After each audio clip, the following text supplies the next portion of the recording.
hello everyone. Hopefully the sound is working. You know, I'm always paranoid about that. Got new wireless headsets, and anytime I switch anything, I'm always worried. And yes, my countdown timer wasn't correct. I don't know what happened there, but all right. It's been a hectic day, and I almost rescheduled this, but then I'd be like, everyone will be pissed off at me because I've been saying if you have any questions on some of the things I've been saying, show up today. Thank you, Dave, for letting me know you can hear me. It looked like everything was good. So what we're going to be talking about today, and I really would love interaction, as I got a lot of interaction on Facebook, a lot of pushback, and I'd rather respond to that pushback directly. It's much easier in real time. So we're going to be talking about the party membership pledge. Now, this is required for National Party membership. Some states also require it. Not all states require it. So this may only be of tangential interest to you, or it might be something that you signed off on. And there's a lot of confusion as to what the pledge means or what it is intended to mean. I'm not going to tell you what it's got to mean for you. I could only tell you what the intent was. And you could do with that what you will. I'm going to give you some pushback as to what the intent was as we go on. But I want to give you a bit of history. When I first got into this subject was prior to my getting really, really involved with studying the Statement of Principles. But when I first got involved, I loved the pledge. You know, it's one of the first things you come across when you come into the party. And I pretty much saw it as strictly an ideological, almost like litmus test. That's the way I saw it. That's certainly the way it seemed. It seemed like you signed off on a minimum, I have to use my church analogies, I'm sorry, like a minimum statement of faith. You know, when you go to a church, you know, the Nicene Creed or something. And I didn't have an issue with that. It seemed to me pretty straightforward. And I moved on. And then when you came across people who perhaps were advocating things that seemed to be against the pledge, a lot of people will bring out the pledge as a bludgeon saying you signed this and you violated it. And of course, there's nothing in our bylaws that has any teeth to the pledge. You know, we're not there's no provision to throw anyone out, okay? Let's just get that. And I'm glad of that, by the way.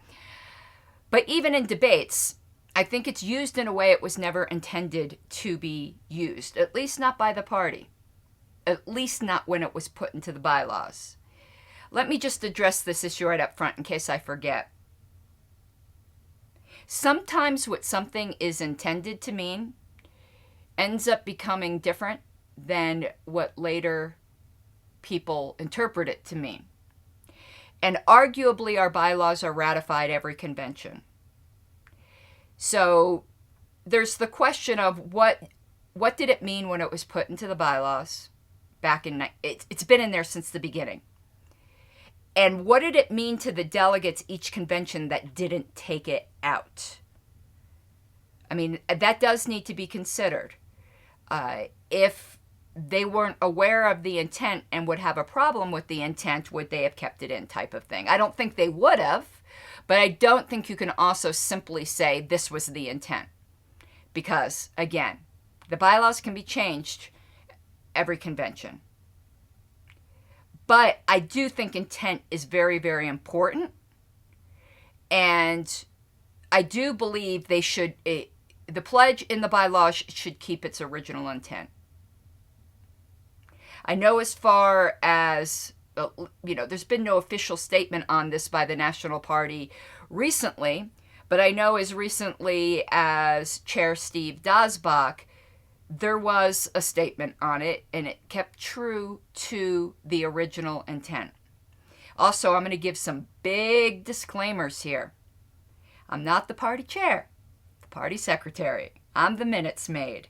I have absolutely no authority to speak on behalf of the party. But obviously, I would never say anything that I think is contrary to the party position. I disagree with the party on numerous things, and I'm not shy to say I disagree. So I will do my best to faithfully represent what I believe, and I'm pretty absolutely sure the party position is. I can tell you, though, with some authority, what the historical position is. So, with that, let's go on. And let's pull up here. So what does the pledge mean? Here's a letter, and I believe, I could get you the date on this. Maybe it's dated on the bottom, but I can look it up on another screen, which I probably should do because I think that's kind of relevant. I thought the date was right on the top here. But let me give you the background of this. Back when the Libertarian Party had started, the Libertarian, I'm sorry, I'm a little bit distracted. Let me not try to do two things at once because I've got ADHD. So, Libertarian Membership Pledge, I'm just looking that up on Lpedia. This is all obviously up on Lpedia, as nearly everything I use is. So, from David Aiken, there's the date here. 1 second. Yes. Okay, the date is January 20th, 1993. So this goes back a while. The Colorado membership requirements used to include the pledge, as stated up here, which is the national pledge. I hereby certify that I do not believe in or advocate the initiation of force as a means of achieving political or social goals. Actually, I think that's a little bit different than the national pledge, but it's close enough. And in the same document, we explained to Colorado libertarians what we felt the pledge meant, which is a little bit different than I think what David Nolan said. So Colorado said, what does the pledge on the membership form mean? We ask our members to disavow the initiation of force. This does not mean that you cannot defend yourself. You do have a right to defend your life, liberty, and property.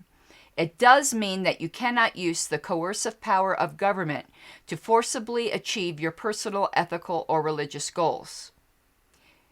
This commitment helps us maintain our principles and provides us with a measuring stick to determine if we have strayed from our common goal, a society where all relationships among persons are based on voluntary cooperation. Now, I believe all of that is true. Obviously, English words mean something. That is all true. But what is the purpose of us pledging this rather than just stating this? Because it's in the platform. It's also part of the statement of principles. Not quite as straightforward, but it is in the statement of principles. So here, Dave wrote Dave. So Dave Aitken is one of the OG libertarians in Colorado. He's the one who got us ballot access. So Dave Aitken wrote Dave Nolan and said, your comments would be appreciated, because he was concerned if we were properly representing it. So here is Dave Nolan's, you like how he signed his name? He put that little liber sign there that we've talked about.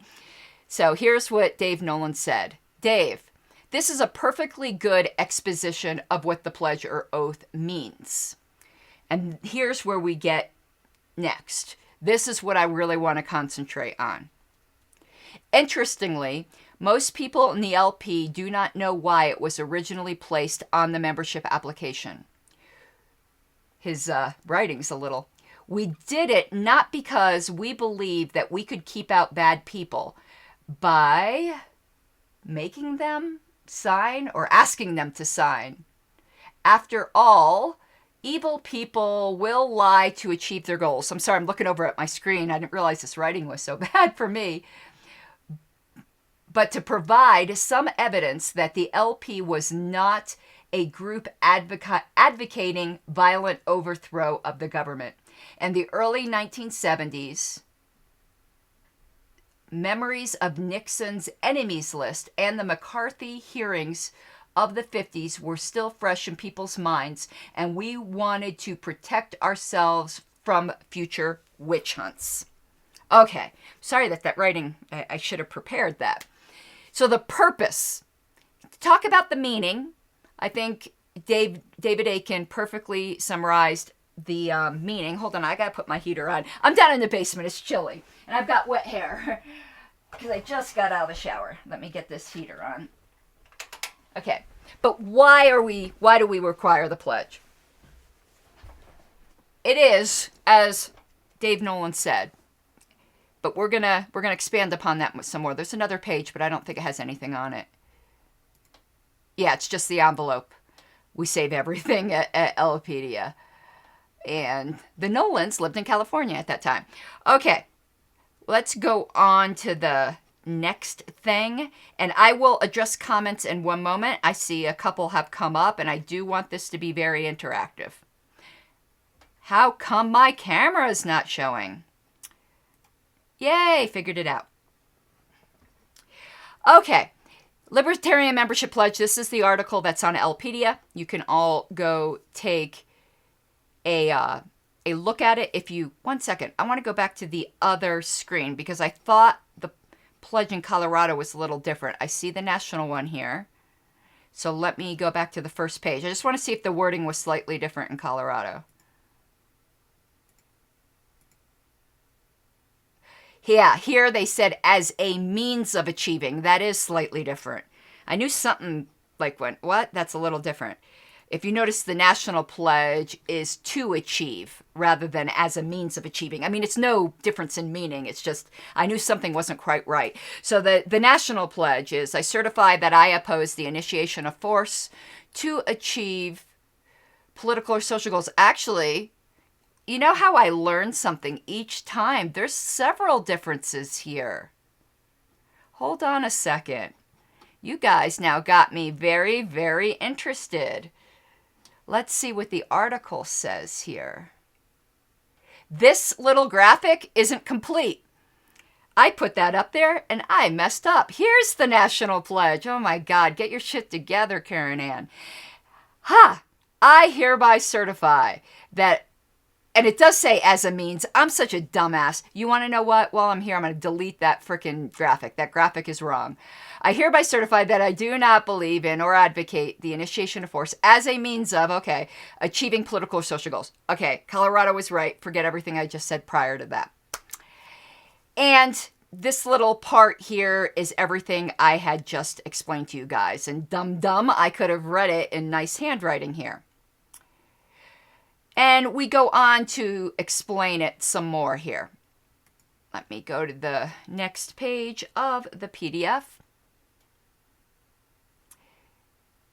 And it talks about other references to the pledge. So I'm just going to go through this article, though, because I don't want to miss any context. And I've got it on my other screen here, which is easier for me to see. The pledge, where it go? Okay. Whether or not the pledge is primarily about keeping the party nonviolent and opposed to terrorist actions against the government, or is itself intended as a statement of the non-aggression principle has been disputed. It's not disputed by David Nolan, the one who wrote it. Libertarians have variously argued that it is both. That's kind of what I argue. Or only one of the other. The above quote from Nolan appears to favor the view that the exigent purpose for requiring it as a condition of membership was to protect the party from accusations by the government. But it is also a description of the non-aggression principle or the non-initiation of force principle. Some libertarians believe that the pledge does not necessarily preclude violent action to resist tyranny because tyrannical governments initiate force and therefore revolutionary acts qualify as self-defense. I don't believe that's correct.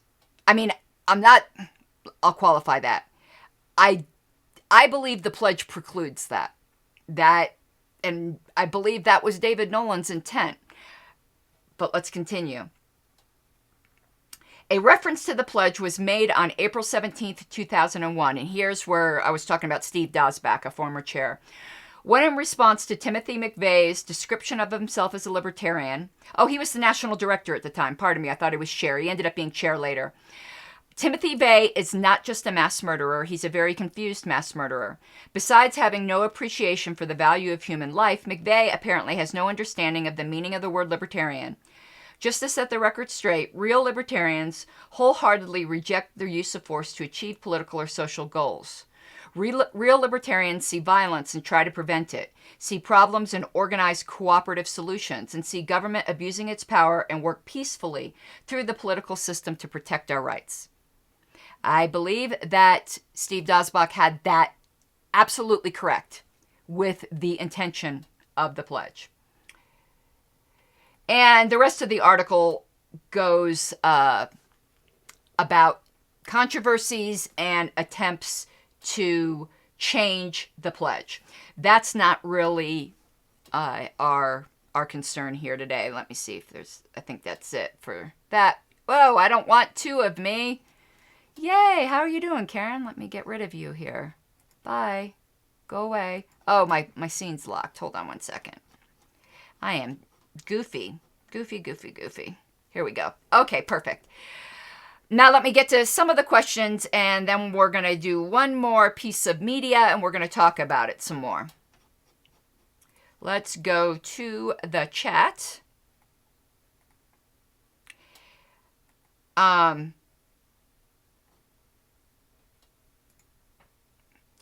Correct, Dave. I'm not exactly sure what you mean by that, but I know the way I'm interpreting it, and I would agree. Our advocation of the non-aggression principle is what sets us apart. Now I'm going to put something up that I disagree with. I'm not so sure why it was stated. Maybe he could clarify, but for some reason, Emmerich wanted to tell us he supported Trump. I think you're a very confused libertarian. No offense. It's my personal opinion. If you want to explicate why you thought you needed to tell us that, I would love to hear it. Now here's one more on point. Secession, I think, is a viable means to stop the cultural wars. Well, secession is rarely done peacefully. And when we're talking about the Libertarian Pledge, let me put it to you this way. When we're talking about the intent of the pledge, I don't believe it was intended in its position that libertarians do not advocate any violent means of reforming the government, abolishing the government, whatever you might think. I don't think it was intended to make a moral statement on whether or not that's ever justified. I believe what the intent of the pledge is, we're a political party, which means that we have committed ourselves to political goals. Political goals are not violent goals, and we're not going to get into the whole is voting violence. We're not getting into the weeds here. We're talking about, political parties are not about blowing shit up. And if you want to be involved with us as a political party, that should mean that you haven't yet reached the point where you think you need to go take up arms against the government. If that's the point you have gotten to, I don't believe the pledge is giving a moral statement on that. It could be justified. It might not be justified. However, it is not something we want anything to do with as a party. And if that's your mindset, you probably should not be in the party, because you signed a pledge saying that here's where it gets tricky. You signed a pledge saying you don't believe in it. Now, I don't think we're the thought police. What I believe is meant by that is that you don't believe that it is justified at this point, that there's still political avenues. If you don't believe that, I'm not going to tell you what to do. You might interpret the pledge differently, but I would urge you to consider it. Because if you did go out and do something, the party would absolutely denounce you. Because that is not what we're about. If the idea is, if it ever got to the point where it was quite obvious that that was the only solution, political parties would not be relevant. We would disband. We would dissolve. As long as we exist, we believe there's a peaceful solution, and we ask our members to get on board with that. If you're not on board with that, I mean, I'll honestly say you shouldn't be in the party. I'm not throwing you out. But you're in a collective. When you go into a voluntary group, it's a collective. And what you do, if you decide you're going to go blow up some government building, you bring everyone along with you with that. And we don't consent to that. I can't make some kind of predictive goal as to something you might do in the future, whether it's justified or not. I can just tell you it's not appropriate to us. And that is what the pledge is about. We are not a group that advocates the violent overthrow of the government. And it's not making a moral statement as to whether that's ever proper. Our platform acknowledges it's a right that you have.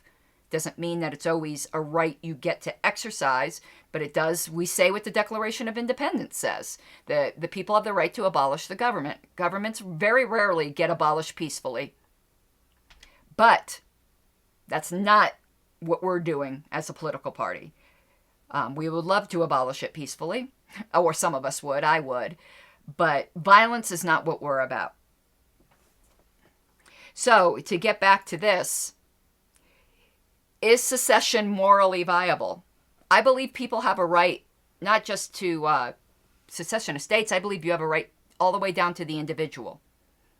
I mean, that really gets to it, doesn't it? I believe you have an individual political right of secession. Unfortunately, the government doesn't agree. And secession is rarely done peacefully. And that's something outside the scope of the Libertarian Party. Without a moral judgment. That's just, we're not about starting a civil war. Everett clarified, he, meaning President Trump, had nothing to do with what happened yesterday. I'm not going to make any kind of statement on that. I think that's incorrect. It doesn't mean that he told them to do it, but obviously it had something to do with it. They were carrying Trump flags. That doesn't mean that I'm saying moral culpability or anything, but come on, don't overstate your case. Obviously it had something to do with Trump.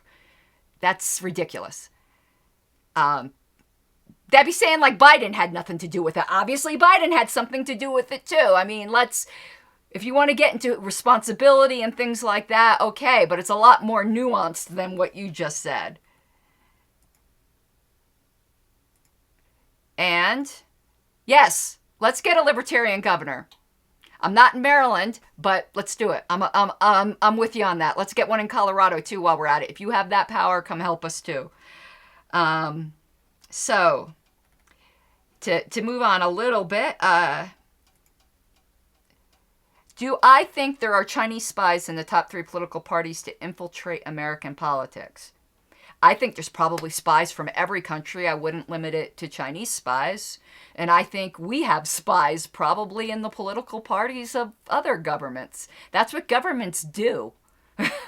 So to me, that's like saying, do you think water is wet?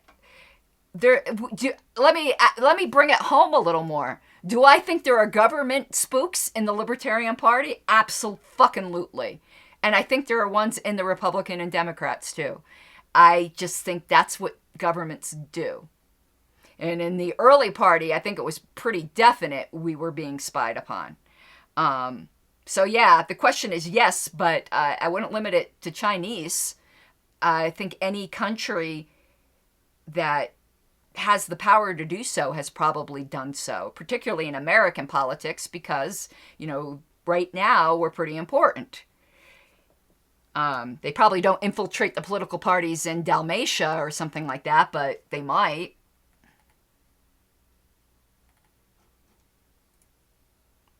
When do I think it's necessary to take violence against a tyrannical state such as ours? Where do I draw the line? You're asking me a personal question. I'm a pacifist. I don't ever believe taking up violence is necessary or justified. It's a religious position I have, so I'm not going to give you satisfaction there. As far as a libertarian answer, I don't know.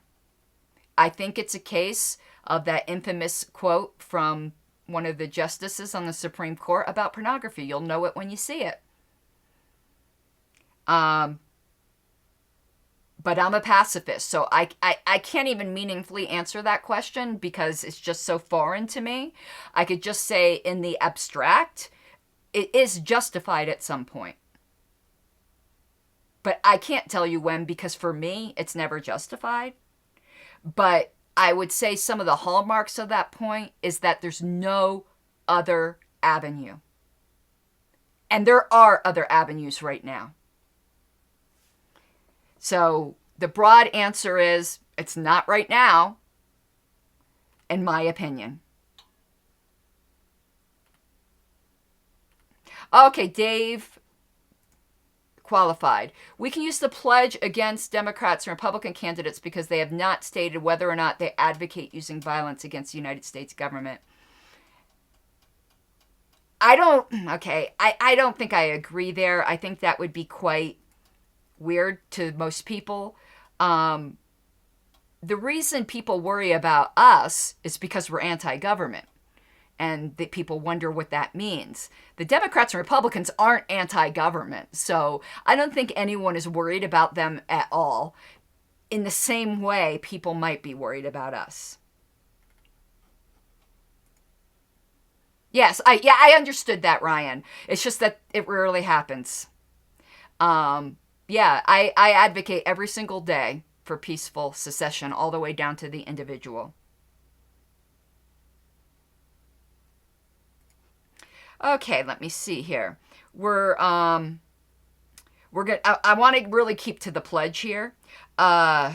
So like some of the Amash for Michigan type things, I'm skipping by it. No disrespect. I'm just trying to keep on the subject.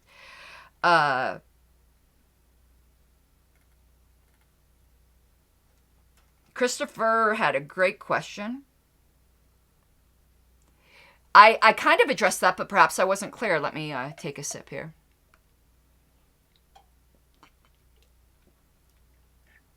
I earlier had said our platform says people have the right to that.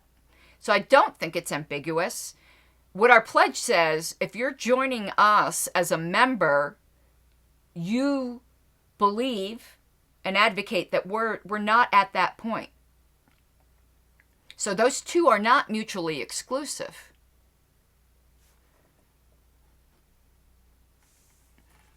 And as far as this, I think every realistic person knows that governments usually don't go peacefully. Sometimes they do, but rarely. Okay, so that's it for the chat. I am now going to play a clip from the man who wrote the pledge, just to clarify further exactly what he meant by that. Hopefully this works properly. First, just a clarification. I think many people, probably 90% of you, are unaware of the reasoning behind the creation of the pledge against initiation of force, the thing that we all signed to join the National Party. When we first came up with that, way back in the early days, and put it on our party applications, everybody was well aware of the fact that, somebody who was a raving Marxist psychopath could come in and willfully lie and sign that thing. By signing a piece of paper, you don't necessarily change reality. And incidentally, libertarians are probably, as a group, more prone to believing that you can change things by putting words on paper than any other group of people I've ever known.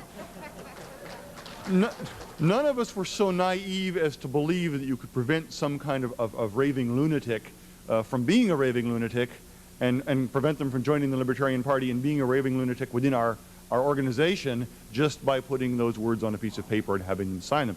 The idea behind it, and it's probably more valid today than it was then, was that if the time ever comes when, the bad guys come to get us, as the McCarthy witch hunt era in the 50s when they were out after, quote, communists, many of whom were communists, and say the libertarians are bad people, they're anarchists, they want to destroy America, we could say, perfectly honestly, we are the only political party in America that requires our members to certify that they don't want to overthrow the government by force.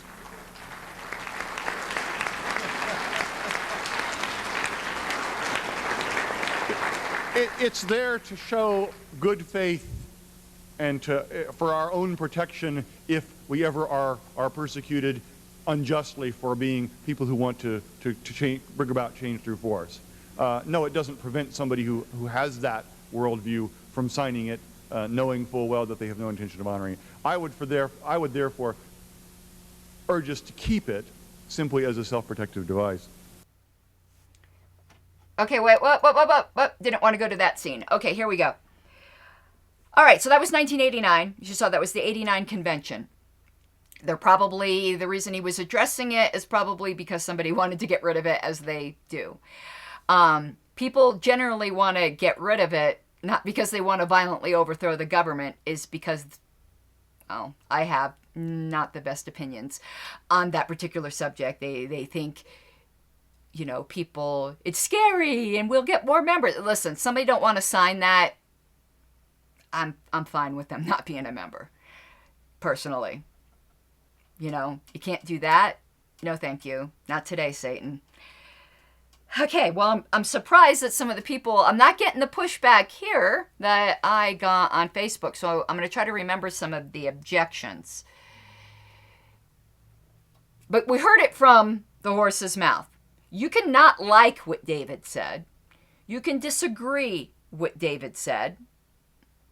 But it's what he said. It was his intention.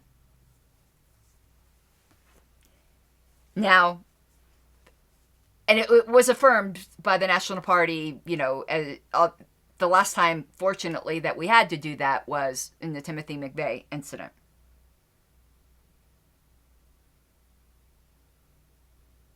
Now, some people want to quibble and say that the pledge does not preclude the just or justified violent action against the government. Well, David Nolan disagrees with you. I would say that the intent is the same. You might not have been aware of it, now you are. And what they'll do is focus on the word initiation and say, well, the government's initiating force against us. No doubt. But there is something besides the non-aggression principle. There's also things called proportionality and a philosophy of mitigation of aggression. If you're going to say that the predations of the state justify violent action, how far are you going to take that? You voting is violence, people. Do you think you can go shoot your neighbor because they voted for Biden? I hope not. Though they voted for something that could, in a sequence of events, lead to your death. If you resist whatever kind of shitty policies he's going to impose. I saw people on my Facebook post who were using the whole idea of, well, this is defense, it's not initiation of force, for justifying political assassinations. Here's the thing. You don't need to agree with me, but I think it's a valid thing to consider. It's one thing to consider issues of force, retaliation, defense, in this pure, sterile, clean slate, theoretical world that doesn't exist. We don't live in that world. And by analogy, it's going to be an imperfect analogy. Okay? All analogies are. If someone violated your property rights unknowingly, could you use violence against them? Some people would say yes. I would say no, because I think knowledge and intent matters. Well, we've grown up indoctrinated in the religion of the state. Your neighbor does not know by voting for Biden, they could indirectly be advocating for you to get shot one day. Or voting for Trump. I'm not meaning to pick on one. I'm only pick Biden because he's the guy who won. Whether you like it or not, I don't believe there was voting fraud. I believe he won, and I'm not getting into that.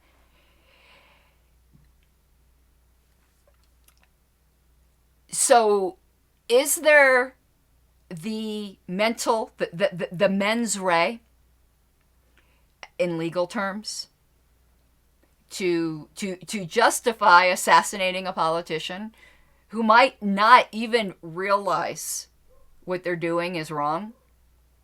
Though, no, I don't think there is. And we certainly don't advocate that as a party, and we don't want any part of that as a party. But these weird theoretical constructs people are coming up with, that's not the world we live in. And I don't think that is just. Now, when you start getting into issues, well, we're going to violently overthrow the government type thing, not everyone consents to that. Don't argue with me that it will never... I'm sorry, all violent revolutions involve the initiation of force. They just do. By nature. It doesn't mean all of the force would be considered initiation of force, but unless every single person in the country agrees with you, in which case you wouldn't need the violent revolution, you are going to be infringing on people's consent. Because I can tell you, if you want to violently overthrow the government, I don't fucking consent. And your actions will have aggression against me. So don't fool yourself. All violent revolutions involve the initiation of force. Period. There are no clean hands in revolutions unless you've all agreed. And if you've all agreed, it's not necessary. So people then ask me, what about the American Revolution? Was it justified? Here's the problem with revolutions. There's no clean hands on any side. And when you get into a no clean hands situation, it's hard to give a yes or no. You can only judge certain individual actions. Yeah, I believe it's valid to rebel against a king. But you know, the revolutionaries weren't in the majority in America. There were a lot of people who force was initiated against by the patriots. It's messy.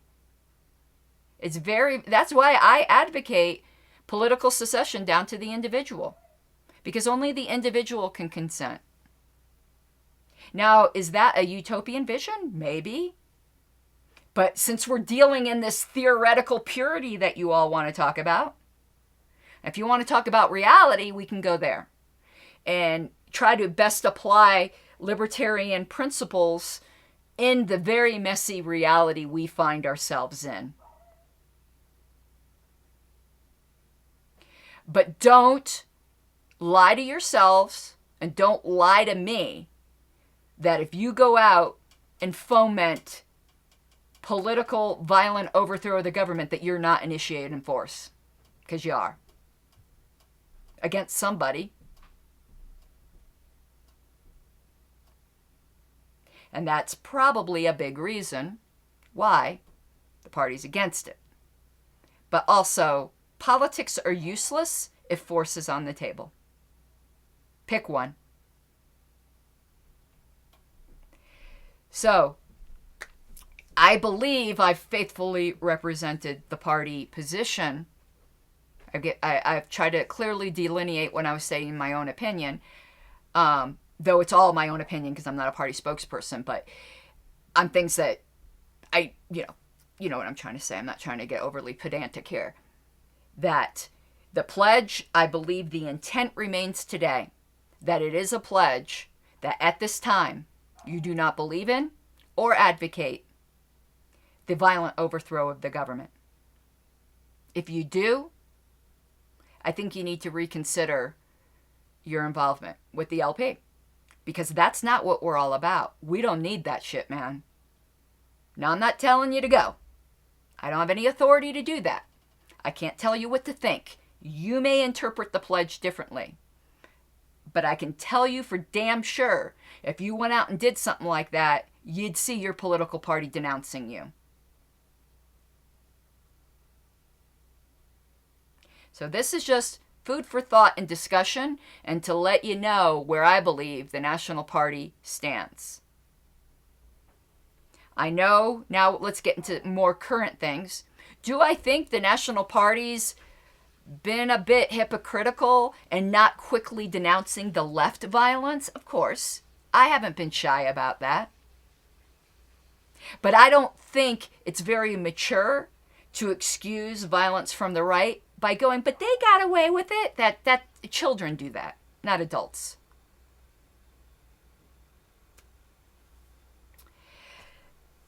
And that's basically what I have. And I think I've attempted to address the objections that were in Facebook. Maybe we'll do an episode 2 if people would like to talk about it more. I'm hoping this conversation doesn't need to continue. We don't know what's going to happen. If you want my personal opinion, I think what happened at the Capitol is going to be a one-off event.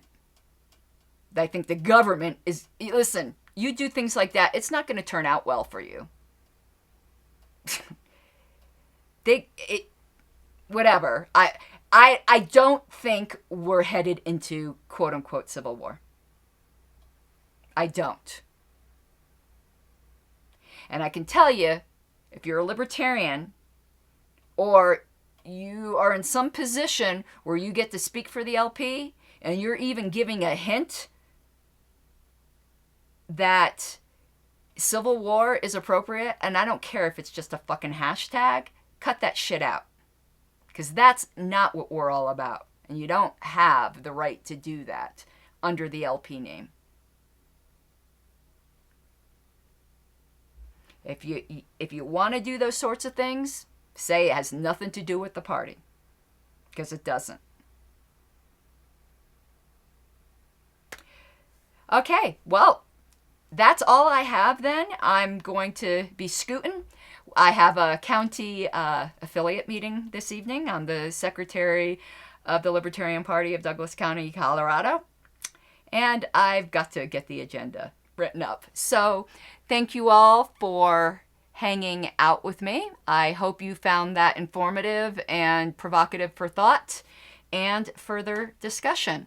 I hope you have an awesome day, and I will see you later. Bye-bye.